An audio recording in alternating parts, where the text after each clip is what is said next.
안녕하세요. 정혜진입니다. 드디어 마지막 자시 10차시가 되겠습니다. 이번 시간에는 나만의 프로그램을 설계하는 방법에 대해서 한번 이야기해 보도록 하겠습니다. 첫 번째 시나리오를 작성을 하고요. 그 시나리오대로 게임을 구상하고 알고리즘을 설계하는 거에 대해서 한번 살펴보도록 하겠습니다. 프로젝트 계획서 작성을 하는데요. 일단 어떤 프로그램을 만들 것인지, 뭐 애니메이션을 만들 것인지, 게임을 만들 것인지, 또는 시나리오가 없는 선택 게임을 만들 것인지, 나는 이런 게임 할 거야, 나는 저런 게임 할 거야, 뭐 이런 식으로 게임을 만들어도 되고, 그다음에 뭐 단계별로 진행을 해야 되는데, 자, 프로젝트 명을 하나 정하시고요. 제가 매번 차시마다 무슨 뭐 이렇게 프로젝트 이름이 하나씩 있었죠. 그런 식으로 프로젝트 이름을 하나 하고 나는 이 프로그램을 어떤 목적으로 만드는지 계획을 한번 여기 이렇게 써보는 것도 좋습니다. 자, 그 다음에 프로젝트의 각 단계 내용이 있는데요. 스크래치 같은 프로그램은 이제 시각적으로 보여지잖아요. 내가 바로 명령을 내리는 이렇게 실제 로봇은 아니지만 내 명령을 실행하는 2D상의 로봇이 있잖아요. 그래서 바로 볼 수 있으니까 장면을 볼 수 있으니까 연극을 만드는 프로듀서가 돼서 연극을 만들겠다라고 해서 배우들이 어떻게 행동할지 또 어떤 장면이 있을지 이런 것들을 구상해 보는 것도 좋습니다. 그래서 프로젝트의 자원이라고 했는데요. 내가 이 프로젝트를 그러니까 만들기 위해서 제작하기 위해서 필요한 것들이 있겠죠. 우리가 처음 프로그램의 알고리즘을 설계하기 전에 변수라든가 입력값들, 내가 컴퓨터에게 알려줘야 될 정보들에 대해서 미리 이렇게 구상을 해봤잖아요. 그러면서 또 프로그래밍을 하면서 이런 게 더 필요하구나 라고 이렇게 했었고요. 이제 그런 것들을 미리 한번 생각해 보는 것이 여기 프로젝트의 자원에 한번 서술해 보시면 좋습니다. 그래서 단계별로 진행을 이렇게 해보는데요. 처음에는 프로젝트를 이런 식으로 계획을 하고 그 다음에 프로젝트에 대한 스케치를 생각합니다. 첫 번째 장면, 두 번째 장면, 세 번째 장면 그 다음에 실제 제작을 하고요. 그리고 나서 제작한 프로그램을 누군가가 평가를 해주는 거죠. 잘 만들었네 라고 평가해주는 다른 사람, 저 말고 다른 사람이 평가해주는 걸로 단계가 끝나게 되겠습니다. 그러면 한번 제가 예시를 들어서 한번 설명을 해 볼게요. 자, 프로젝트 제목을 저는 요즘에 댕댕이라는 말이 유행이더라고요. 멍멍이를 이렇게 잘못 보면은 댕댕이라고 표현이 될 수 있다고 해서 그래서 댕댕이의 모험이라는 걸 한번 만들어 봤습니다. 그래서 프로젝트 계획은 주인공인 댕댕이가 세 가지 테마로 모험을 하는 내용입니다. 그래서 세 가지 테마는 각기 다른 게임으로 구성이 되는데요. 첫 번째 게임은 미로 게임을 하고 두 번째는 공 받아내기라고 하는데 뭐 공 말고 다른 걸 받아내도 되죠. 그 다음에 벽을 뛰어넘는 거 그리고 나서 이 모든 것을 다 완수를 하면은 미션이 완성이 되는 형태로 한번 계획만 세웠어요. 만들지 않고요. 계획만 세우고 이 계획을 가지고 코딩을 하시면 됩니다. 자, 그다음 프로젝트의 각 단계의 내용을 하는데 첫 시작 화면, 게임 시작을 뭐 누른다던가 아니면 주인공을 클릭한다던가 그러면은 이제 게임이 시작되고 그 게임 시작하는 메시지를 이렇게 전달하면은 그 밖의 것들이 뭐 화면이 바뀐다든가 아니면 주인공 외에 조연들이 나온다든가 그런 것들을 이렇게 호출할 수 있게끔 그래서 게임 시작 버튼을 누르면 시작이 되고 자, 그래서 첫 번째의 모험이 미로 탈출 게임이라고 했죠. 그래서 벽에 부딪히지 않고 탈출하는 거고, 만약에 이제 여기 조건을 다는 거죠. 벽에 부딪히지 않고 탈출하는 거니까 벽에 부딪히면 뭐 생명이 깎인다던가 아니면 처음 위치로 다시 간다든가 또는 타이머를 둬서 이 시간 안에 미로를 탈출하지 못하면 게임이 끝난다던가 라는 식으로 이렇게 하고 탈출을 하면 이제 다음 장면, 다음 미션으로 떠나는 거죠. 그래서 다음 장면은 공을 받아내는 것입니다. 이제 공을 받아내도 되고요. 재미있게 뭐 저는 보고 같은 것도 이렇게 보고가 이렇게 통통통 튀게 생겼잖아요. 그래서 보고를 받아내서 보고가 땅바닥에 떨어지지 않고 잘 뭐 일정 시간 동안 여기도 타이머를 두고 받아내면은 다음 단계로 이동하고 보고가 한 번씩 떨어질 때마다 보고의 생명이 뭐 깎이는데 보고가 죽는다. 그러면은 게임이 끝난다던가 이런 식의 각 단계별로 종료 미션을 하나씩 넣어주시는 겁니다. 그래서 여기에는 적지 않았지만 일단 대략적으로 간략하게 하고 만들면서 조금 더 디테일하게 정리를 하셔도 되고요. 일단 이렇게만 정리해도 다른 아이디어가 또 이렇게 떠오르잖아요. 그런 것들을 더 추가하셔도 됩니다.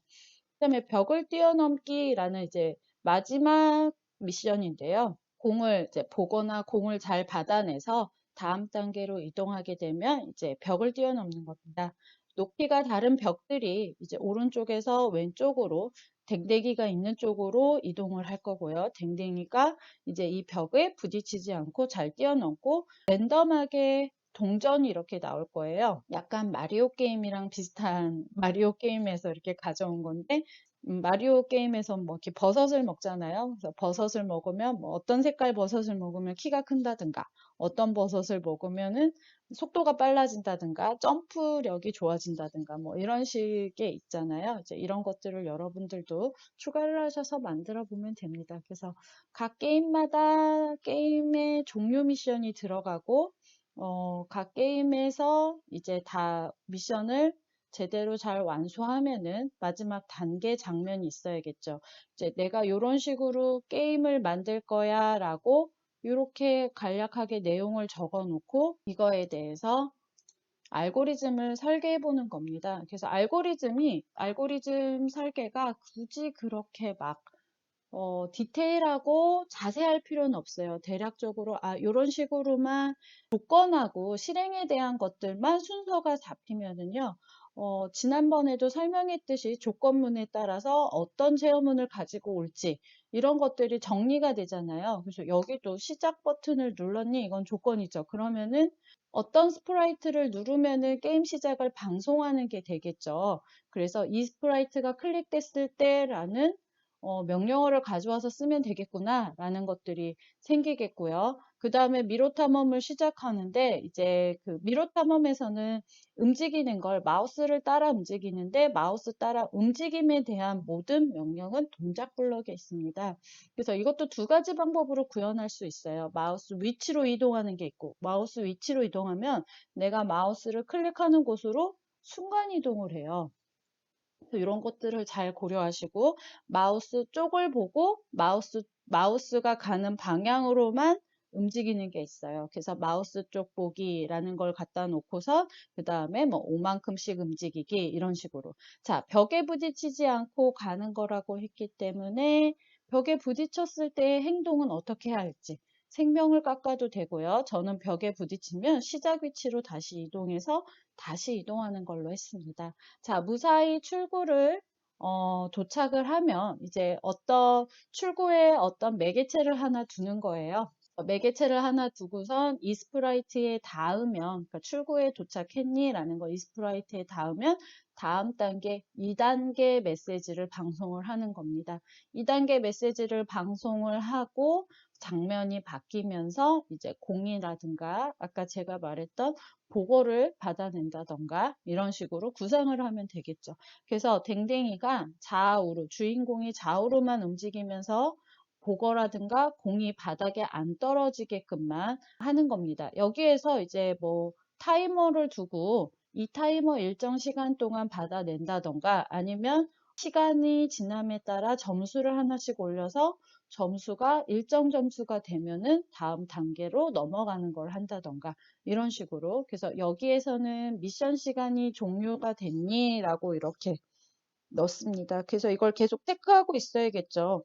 타이머 체크되는 걸 변수에다가 넣어놓고 이 변수에 일정 값이 되면은 3단계 방송하기 메시지를 주면서 3단계로 넘어가도록 하는 겁니다.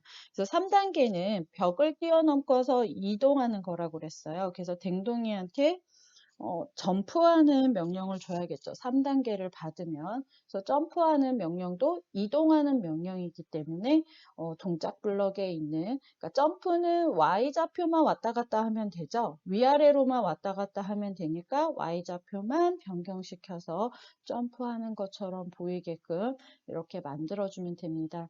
자, 벽에다니라고 했는데 이제 이 벽은 여기 나오는 벽하고 또 다른 벽이죠. 그래서 벽이라는 또 다른 스프라이트.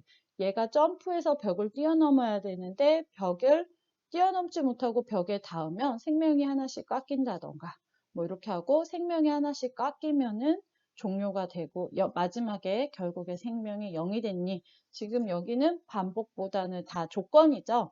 비교해서 판단해가지고 그 판단에 따라서 행동이 이어지는 조건문들이 나오겠죠. 그래서 여기 생명이 0이니 체크를 계속하고 있어야 되고 그 다음에 동전을 먹는다고 했잖아요. 동전을 어느 정도 모으면은 게임이 끝난다고 했죠. 점수가 0이니가 아니고 점수가 몇 점 이상 됐니? 본인이 설정하는 거죠. 그래서 뭐 동전을 30개 모았다 라고 하면은 종료가 되고 그래서 마지막 단계인 미션 완성이라고 이렇게 순서를 정해 놓으면 됩니다.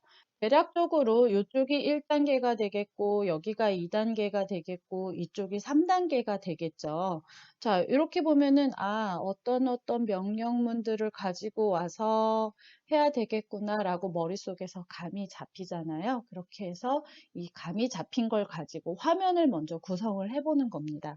자, 코드를 미리 짜지는 않아도 돼요. 그래서 스크래치에 가셔서 첫 번째 화면은 이렇게 구성을 해야겠다 해서 저도 스크래치에 가서 코드는 직접 짜지 않았고요. 화면만 구성을 해보는 겁니다. 배경화면을 불러오고 여기가 첫 장면이야. 그래서 이건 댕댕이의 모험이라는 게임입니다. 라고 하고 댕댕이를 클릭하면 게임이 시작됩니다. 라고 했어요. 그래서 저 같은 경우는 댕댕이를 클릭을 하면 게임 시작 방송을 하고 게임 시작 방송이 되면 두 번째 배경이 미로 화면으로 가는 겁니다. 그래서 미로는 직접 배경을 그리시면 돼요. 그래서 이런 식으로 배경을 그리시고 댕댕이가 이렇게 진행을 하면서 미로에 벽에 부딪히지 않고 그래서 어려운 구간도 있어야겠고 쉬운 구간도 있어야겠죠. 그래서 결국 매개체인 이 푸드트럭에 닿으면은 자, 푸드트럭에 닿았니? 라고 계속 체크하고 있어야겠죠. 그래서 푸드트럭에 닿으면 다음 단계, 여기가 2단계예요. 2단계는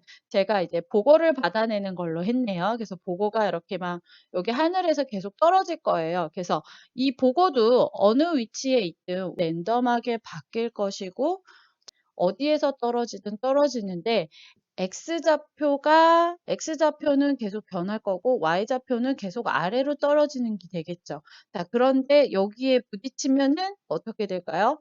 다시 위로 올라가는 각도가 이렇게 튕겨서 위로 올라가는 것처럼 그래서 우리 예전에 오락실 게임에 그런 거 있었을 거예요. 이렇게 탁구공 받아내듯이 튕겨내면 얘가 이쪽으로 튕기면 이쪽 벽에 닿아서 다시 각을 튕겨가지고 다시 각을 튕겨서 요렇게 간다던가 또 여기서 튕기면은 또 요런 방향으로 간다던가 요렇게 간다든가 그래서 어쨌든 얘는 계속 아래로만 이동을 할 거예요. 아래로 이동하고 이 패들 노란색 패들에게 닿으면은 방향을 틀어서 이렇게 튕기게 할 거예요. 그래서 이것을 타이머로 재도 되고요.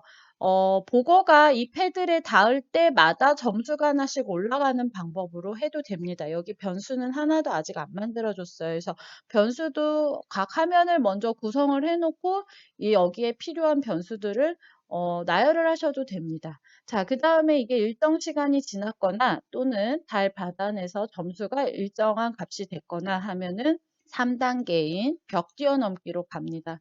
그래서 댕댕이가 계속 달리고 있다가 위로 이렇게 할 거예요. 그래서 댕댕이의 X좌표 위치는 고정이 되고요. 그 다음에 Y좌표만 위로 올라갔다 내려갔다 올라갔다 내려갔다 점프하는 것처럼은 보일 거예요. 그래서 높이가 다른 벽이 이렇게 두 개가 이쪽 오른쪽에서 왼쪽 방향으로 계속 이동을 할 거예요. 그러면은 오기 전에 뛰어야겠죠. 뛰는데 지금 제가 여기에는 안 불러줬는데 이런 위에 이렇게 동전이 이런 식으로 높이가 다르게 어떤 동전은 낮게 어떤 동전은 높게 이렇게 랜덤하게 나타나게 구상을 하시고 댕댕이가 점프할 때마다 먹을 수 있게 닿으면은 사라지고 그래서 점수가 카운트가 되고 뭐 이런 식으로 게임을 만드시면 됩니다. 그리고 나서 결국에 미션이 다 완성이 되면은 댕댕이의 모험이 끝났다라고 이렇게 알려주시면 됩니다.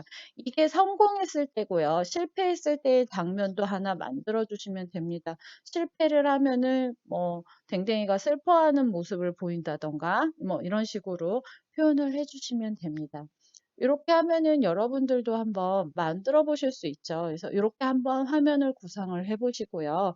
이것저것 스크래치에 있는 이런저런 기능들을 한번 가져다가 게임을 한번 코딩해 보시기 바랍니다. 제가 혹시나 싶어서 다른 예도 한번 가지고 와 봤어요. 다른 학생들하고 한번 만들어 봤던 건데요. 일단 다른 프로그램 구성의 예라고 제가 표현을 했어요. 그래서 또 프로젝트의 이름은 알라딘의 모험이라고 이렇게 정하고요. 이제 등장인물들을 이렇게 정해주는 겁니다. 알라딘과 지니와 맹수와 알라딘 엄마 이런 식으로 해서 알라딘이 모험을 떠나서 안전하게 집으로 돌아가는 건데 미로 탈출을 하면은 램프를 얻는 거예요. 그래서 지니의 요정 램프가 나타나서 알라딘이 힘들 때 딱 3번 도와주는 거죠. 그래서 학생들한테 이걸 만들어 보라고 했더니 되게 다양한 내용을 가지고 만들었더라고요. 어떤 학생은 지금 보면은 맹수가 나오는데 맹수를 피하기 싫어서 지니야 도와줘 한번 하면은 갑자기 이제 다음 장면으로 순간 이동하는 거 뭐 이렇게도 만들었고요. 여기 보면 등장인물 중에 알라딘의 엄마인데 엄마가 아파서 약초를 먹어야 일어날 수 있는데 약초를 랜덤하게 나타나는 약초를 클릭을 해서 두더지 잡기하고 비슷한 게임이에요. 그래서 그런 클릭을 해서 약초를 얻어서 엄마한테 먹여야 되는데 지니야 도와줘 그러면은 약초가 3개가 딱 목표 개수가 3개였거든요. 그래서 3개가 딱 얻어지는 그런 식으로 해서 지니는 치트키 같은 역할을 해주는 그런 식으로 만들기도 하더라고요. 그래서 다양한 시나리오가 나올 수 있게 여러분 머리에서 이렇게 아이디어를 생각하시면 됩니다. 그래서 각자마다의 생각이 다 다를 수 있으니까요. 그래서 큰 틀만 하나 잡아놓고 그 뒤에 자세한 거는 구성을 하면서 이렇게 프로젝트 계획을 단계를 짜가면서 표현을 하시면 됩니다. 자, 그래서 알라딘 모험 시나리오 예를 제가 글로 풀어놓은 거예요. 그래서 장면 1, 알라딘이 미로에 갇혀 있고 벽에 부딪히지 않고 뭐 출구까지 가고 이거는 아까 댕댕이의 모험에서도 비슷하죠. 그래서 출구를 타라면이 아니고 탈출하면 요술램프를 얻을 수 있습니다. 그래서 장면 2는 탈출한 알라딘이 숲속으로 나왔는데 숲속에는 맹수들이 막 랜덤하게 막 왔다 갔다 하는 거예요. 그래서 맹수에게 잡히지 않고 알라딘이 오른쪽 끝으로 가는 거죠. 그래서 알라딘은 왼쪽 끝에 있다가 맹수들을 피해서 오른쪽 끝으로 가서 오른쪽에 있는 어떤 매개체에 닿으면은 3번째 장면으로 갈 수 있는 거죠. 그런데 만약에 맹수한테 잡혔다. 뭐, 그래서 저는 어떻게 생각을 했냐면요. 생명을 다 쓰면 램프의 진이를 부르면은 생명을 채워주는 방식으로 했어요. 치트키처럼 이렇게 다음 장면으로 순간이동하면 게임하는 재미가 없잖아요. 자, 이런 식으로 다 각자의 생각은 다르니까 표현을 하시면 됩니다. 그래서 장면 3이 이제 마을로 나온 알라딘이 엄마를 만났는데 엄마가 아프니까 약초를 구해야겠죠. 그래서 이 신비한 약초를 구하는 장면이 하나 더 있어야 되는데 제가 마을에서 약초를 구하는 다른 숲속 장면을 넣어야 되는데 여기 빼먹었네요. 그래서 그런 장면을 넣어서 두더지 잡기 게임처럼 약초가 여기저기에 나타나는데 뭐 1, 2초 만에 다시 사라지니까 사라지기 전에 약초를 클릭해서 약초를 얻어가는 3개를 얻어가서 3개를 얻어가면은 미션이 끝나는 거죠. 그래서 3번째 미션이 끝나서 이제 장면 4로 가서 알라딘이 엄마한테 약초를 먹이고 엄마랑 행복하게 잘 살고 알라딘의 모험이 종료가 된다라는 식으로 모험 시나리오를 구성을 하시면 됩니다. 그래서 여러분이 여태까지 이제 자료 구조와 알고리즘을 배우셨던 걸 토대로 많이 도움이 되셨는지 모르겠지만 토대로 한번 하노이 탑도 프로그램을 짜보시고 이 알라딘의 모험이라든가 댕댕이의 모험도 이런 시나리오를 가지고 각자의 프로그램을 한번 짜보시는 게 좋을 것 같아요. 자, 그런데 프로젝트 테스트에 대해서 내 친구한테 보여주기에는 좀 너무 창피한데 이런데 scratch.mit.edu 사이트에 들어가면은 거기에 내가 만든 프로젝트를 자랑할 수 있어요. 그래서 거기에다가 올려가지고 다른 사람들이 나의 프로그램을 평가해 줄 수 있게 이렇게 올려보시면 좋을 것 같아요. 지금까지 스크래치로 배우는 자료 구조와 알고리즘 강의였고요. 차시가 조금 넘는 동영상들이었는데 열심히 들어주셔서 감사합니다. 다음에 다른 강의로 또 만나 뵙길 바라며 고생 많으셨습니다. 감사합니다.